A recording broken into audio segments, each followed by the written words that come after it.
grab that box there and pull that down. There we go. We have a thing called a CoDrone EDU, okay? It's a new type of drone. Go ahead and pull that plastic thing out for me. Comes right out of the top. Now when you grab this guy, you either have to grab it with, if your fingers reach all the way across, like that, or if you have to use a hand on either side. But go ahead and pick that up by the outside cage. Go ahead, do your fingers fit all the way across it? All right, lift it up, perfect. Okay, now, the thing you need to know about the drone is the red propellers are the front. So turn it so the front is facing away from us. All right, so it's what we can, you can put it back down on the box, thank you. So that's what we call orienting the drone, right? So we know now when we tell it to move forward, it's gonna go that way. If we told it to move forward and the red propellers were that way, it would actually move to our left. Does that make sense? Okay, so we need to know which way it's going. All right, now over here we have the little battery charger stand. You'll have to ask your teacher for that. There is no on-off switch on this drone. All you do, go ahead and grab that battery there, please. Pull one out of the base. It's kind of plugged in there.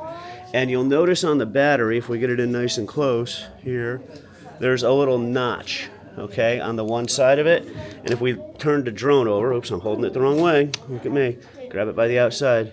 Do you see how there's a notch in that? Okay, so if the notch is on the bottom, put the battery notch on the bottom and slide it in there. Hold it like that and slide the battery in. So it's supposed to be like that? Give it a little push and it'll snap in, you'll know. Oh. And it lights up, so that tells you that the drone is alive, okay? Now take out the controller thing from the box there, okay?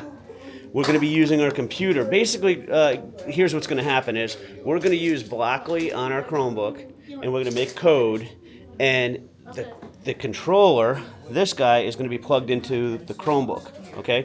There's a little thing in the back here, right above this antenna. See that little thing right there? Yeah. Go ahead and plug that into that red cord. Yep, make sure you get it in there the right way. Beautiful. Oh, so it's going the same color. And and great observation. Now when we see, we can move these guys a little bit closer.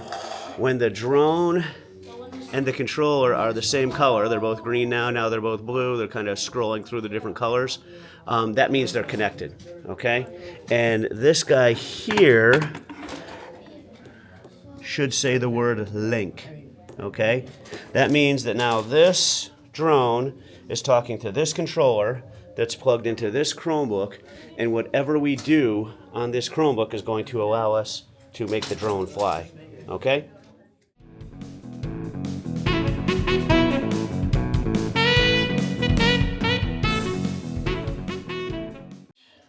Here we gotta tilt this guy down just a little bit more for you to see that. Yep, there's a little green connect button.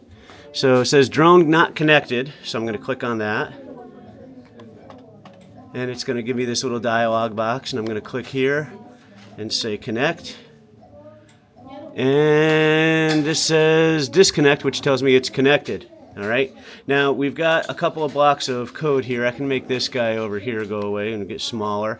I've got all our flight commands here. So we've got, I think it even defaults to when started or when clicked, take off. All right.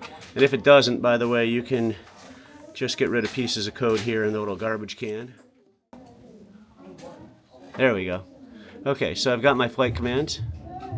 Take off, land, emergency stop, hover for 1 second. So we're going to do the most simple of simplest codes here, okay? We've already got our takeoff block here, and we're going to say hover for whatever. We can change the number here. We'll change it to 4 seconds. And then we'll grab land. And this is the most simple of programs. All we want to do, boys and girls, is make sure that this thing will actually, I guess, work. Have something to do. Here under events is where that when clicked is that command is there. So now I've got a piece of code. It's when clicked, it'll take off, hover for 4 seconds, and then land, okay? Up here is the button that's going to make that run. So, oops, the drone is not connected. I guess I have to reconnect it. Make sure. It looks like when we had that little glitch a second ago, it kicked it off. All right, so now it's connected. We've got a little line of code here. We've got our drone and our controller are the exact same color. All right, so here's what we're gonna do. I'm gonna zoom out with this video. I want you to put the drone on the floor over here somewhere, right down about where your sandals are. Okay, maybe a little bit further out here. Again, we don't want it near people. There's actually going to be a place where the drone is going to be flying. Your teacher's going to tell you. I've actually got a little piece of black tape over here on the floor that we would normally use. But right now people are in class, so we're trying to, let's rotate the guy so it's red is facing the door. Perfect. All right, now go ahead and click on the green arrow there at the top. Click on that. And now you can hear the drone starting. It's taken off. It goes about 1 meter in the air. It's hovering for 4 seconds.